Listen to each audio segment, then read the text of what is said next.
আসসালামু আলাইকুম, সকলকে স্বাগতম নতুন আরেকটা ভিডিওতে। তো আজকে আমি যে স্থানটা রয়েছে ওই স্থানটা হলো হাজী সেলিম টাওয়ার।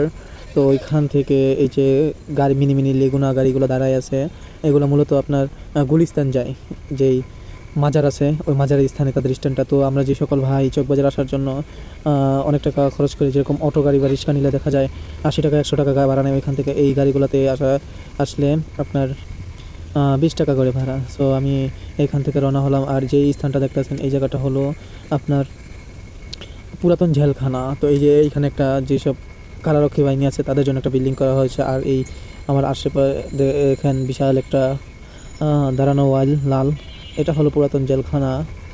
তো এই জেলখানার সামনে দিয়ে আমি যাচ্ছি। তো মানে জায়গাটা খুবই সুন্দর, পুরানটাকে আসলে প্রচুর পরিমাণ মানুষ আর আশেপাশে বিল্ডিং আর বিল্ডিং। তো যাই হোক, আমি যাওয়ার জন্য রওনা শুরু করলাম। তো প্রকৃতির মানে সৌন্দর্য যেসব জিনিসগুলো আসলে, কিন্তু পুরান ঢাকা আসলে একটা কষ্টের মুখে পড়তে হয়, যেটা হলো এই অটো রিক্সা।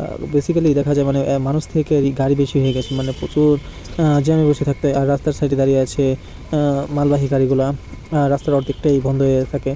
যাই হোক, খুব কষ্টে মানে আপনার চলে যাচ্ছে গুলিস্তানে। তো এই হলো মাক্কুসা মাজার। এটা চকবাজারে খুবই পুরাতন একটা মাজার। এখানে মানে অনেকে মানত করে, যেটা আর কি।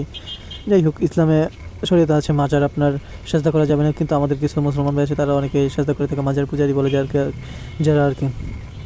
তো এই হলো চকবাজারে আরেকটা শাহে জামে মসজিদ, খুবই পুরাতন, অনেক আগের আমল থেকে এই শাহে জামে মসজিদ হয়েছে। আর মেন মসজিদ যেটা বড় মসজিদ এটা না, ওইটা হলো চকবাজার ভিতরে। তো আমি আপনাদেরকে পরের ভিডিওতে আপনাদেরকে দেখাই দেবো যে চকবাজার যে বড় মসজিদটা বলে ওইটা কোথায়। আর মানে দেখতে তার অসম্ভব সুন্দর মুসলমানদের জন্য। যাই হোক, চকবাজারের মেন যে পয়েন্টটা আছে এইখান থেকে আমি বের হওয়ার জন্য গুলিস্তান চলে যাচ্ছি। তো দেখুন মানে এইখানে ইঞ্জিন যেসব বাহনগুলো আছে ওই গাড়ি খুবই কম, শুধু রয়েছে অটো রিক্সা।